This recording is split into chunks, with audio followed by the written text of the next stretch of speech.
안녕하세요. 안녕하세요. 오늘은 공인중개사 자격증 공부 방법에 대해서 말씀을 드리려고 합니다. 이 영상은 아무래도 자격증을 조금 빨리 취득을 하고 싶어 하시는 분들이나 직장을 다니시느냐 시간을 많이 내지 못하시는 분들을 위해서 준비를 했어요. 저 같은 경우에도 자격증을 굉장히 단기로 취득을 했기 때문에 조금 융통성 있게 공부하는 방법을 오늘 알려드리려고 합니다. 자, 먼저 공인중개사 자격증에 대해서 간단하게 알아볼게요. 공인중개사 자격증은 1년에 딱 한 번 시험이 있고요. 그리고 1차와 그리고 2차 이렇게 나뉘어져 있습니다. 우리 1차에서는 부동산 학개론, 민법 이렇게 들어가 있고요. 이 민법이 많이들 어려워하시는 과목이에요. 그래도 민법은 공부하면 무슨 말인지는 알 것 같은 내용들입니다. 그리고 2차에서는 중개사 법령 및 중개 실무, 그리고 공법, 그리고 공시법령, 세법 이렇게 4과목이 있는데요. 가장 두려워하시는 게 이 공법이죠. 공법은 다들 과락만 피하자라고 그런 느낌으로 공부를 하시죠. 저도 마찬가지입니다. 근데 공법이 실무에서 정말 중요해요. 우리 주거용 부동산만 나중에 하실 거라고 하면은 공법 크게 쓰시는 내용이 많지는 않지만 예를 들어서 상가나 토지, 우리가 생각하는 덩치가 큰 중개를 하시려면 공법에 대한 내용 빠삭 하셔야 됩니다. 그렇다고 나중에 중개 실무의 공법에 쓰이니까 정말 꼼꼼하게 딸딸딸 외워야지 라고 하시는 분들이 있을 수도 있는데 범위가 너무 넓고요. 이론으로서 공부를 하는 것보다 실무 들어오셔서 그때 이론과 함께 병행을 하는 것이 이해도 높고 이 부분이 어떤 식으로 쓰이는가에 따라서 알 수 있기 때문에 저는 실무에 나와서 공부를 하시는 거를 추천을 드립니다. 자, 이렇게 한 과목당 과락 40점 미만은 과락이고요. 그리고 평균 60점 이상이 합격입니다. 우리는 이 부동산 학을 연구하는 공부가 아니에요. 무조건 평균 60점 넘겨서 자격증 취득을 하는 게 우리의 최종 목표입니다. 그래서 오늘은 융통성 있는 공부 방법을 말씀드리려고 해요. 자, 그래서 첫 번째로 출제 비율 순으로 공부를 하셔야 됩니다. 우리가 중개사 공부 책들 모아놓으면요. 기초서 이만큼, 기본서 이만큼, 그리고 심화이론 이만큼, 문제집 이만큼, 오답노트 이만큼 정말 범위가 많아요. 이 모든 범위를 똑같은 에너지로 공부를 하시면 안 돼요. 이 부분이 출제 비율이 높다 라고 하면은 이 부분은 열심히 공부를 하시고 출제 비율이 낮은 부분은 조금 넘어가셔도 괜찮아요. 이렇게 무조건 공부는 출제 비율로 공부를 하셔야 됩니다. 그리고 인간인 이상은 취약점이 있어요. 이 과목 너무 재밌는데 이 부분에 대해서는 정말 안 외워져. 이런 부분이 있으면 그냥 과감하게 버리세요. 다른 문제에 그 시간을 투자해서 다른 문제를 맞추셔야지 그 과목 매달리고 있으면은 귀중한 시간이 너무 아깝기 때문에 우리가 인강을 보시는 분들도 있고 책 보시는 분들 앞에서 이해 안 된다고 앞에 부분 공부하시고 또다시 또 나중에 공부하셔서 항상 앞에 부분만 보고 계신 분들 계세요. 이렇게 하면 절대 합격 못해요. 무조건 내가 이 부분 100% 이해 못했더라고 해도 넘어가셔야 합니다. 이렇게 넘어가시다가 한두 번 반복하다 보면 이 내용이 그 내용이었구나 이렇게 알게 되고요. 무조건 잘 모르겠다고 이거를 다 외우고 넘어간다고 해서 다음번에 기억이 나지 않아요. 그것은 여러분의 착각입니다. 그러니까 이 부분에 대해서 공부를 빠삭하게 하지 못했다고 하더라도 일단 진도를 쭉쭉쭉쭉쭉쭉 빼셔야 돼요. 그리고 버릴 거는 시원하게 버리세요.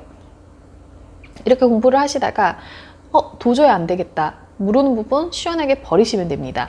저 같은 경우에는 굉장히 단기로 합격을 했고 또 공부에 시간을 많이 투자를 못하는 상황이었어요. 제가 일을 하고 있었기 때문에 저는 특히 감정평가론에서 계산 문제를 이해를 못하겠더라고요. 지금은 건물 감정 이런 거는 이제 간단하게는 하지만 그때는 정말 그 이론으로 봤을 때는 이해가 안 됐어요. 그래서 저는 계산기를 놓고 시험을 보러 갔었어요. 감정평가에서 조금 꼬아서 나온 문제들은 다 같은 번호로 찍었고요. 이론이나 공식만 알면은 정말 간단한 우리 펜으로 이렇게 써서 계산을 할 수 있는 문제들은 다 맞췄어요.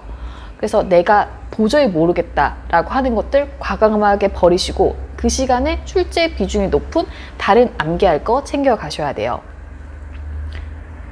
자, 그리고 두 번째로 애매하게 외우시면 안 됩니다. 우리 공부하시다 보면은 내가 분명히 외우긴 외웠는데 잘 모르겠는 내용들이 있어요. 이거 다 애매하게 외우셔서 그래요. 우리 시험장 가면요, 내가 분명히 이거 외웠다고 생각을 했는데 시험장 가면 틀려요. 그거 다 애매하게 외우셔서입니다. 우리 외울 거면 정말 딸딸딸 외우셔야 돼요. 옆구리 찌르면 바로 튀어나올 수 있을 정도로 딸딸딸 외우셔야 됩니다. 우리 이게 외운 것도 아니고 안 외운 것도 아니게 그런 식으로 외우시면은 시험장 들어가서 다 틀려요. 왜냐면 시험장 가면 긴장도 되죠. 그리고 또 함정 있는데 평소에는 이거 분명히 보였을 함정인데 긴장돼서 못 보고 넘어가는 분들 많아요. 그렇기 때문에 뭔가 외울 거면 제대로 외우세요. 우리가 이해를 하고 암기를 하는 게 제일 좋긴 하지만 이해를 하고 암기를 안 하면 떨어지고요. 암기는 했는데 이해를 확실히 못했으면 그래도 시험 붙어요. 우리가 자격증이 있어야 중개 실무 들어올 수 있으니까 이 점은 꼭 기억을 해 두셨으면 좋겠어요. 자, 그리고 세 번째는 어디 인강이 중요한가 보다는 교수님과의 궁합을 생각을 하셨으면 좋겠어요. 우리 인터넷 보면은 어디 공인중개사 사이트 인강이 좋은가요? 이런 글들이 정말 많이 나오는데 요즘 메이저급 인강 사이트에서는요, 어딜 가도 강의 내용 다 좋고 정말 훌륭하신 교수님들이 강의를 하세요.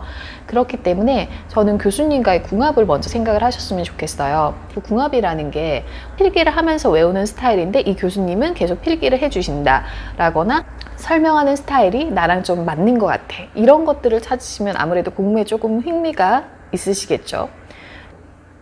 그래서 공부를 할 때 이제 미리 보기로 해서 다 한 번씩 들어보세요. 어디 카페에 들어갔는데 이 교수님 좋다라고 해서 그냥 무작정 듣는 게 아니라 미리 보기 들어보시고 나는 이 교수님과 더 잘 맞는 것 같다. 어떤 인강 사이트에도 다 두세 분씩 교수님들 배치되어 있어요. 그거 다 들어보시고 나는 이 교수님이 나랑 더 잘 맞네. 이렇게 판단을 하시는 게 더 중요하다는 생각이 듭니다.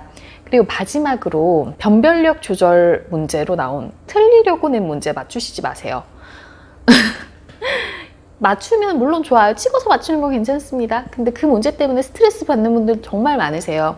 우리 모의고사를 봐도 한두 문제씩 이게 중개사 시험 범위야? 라고 하는 문제들 나와요.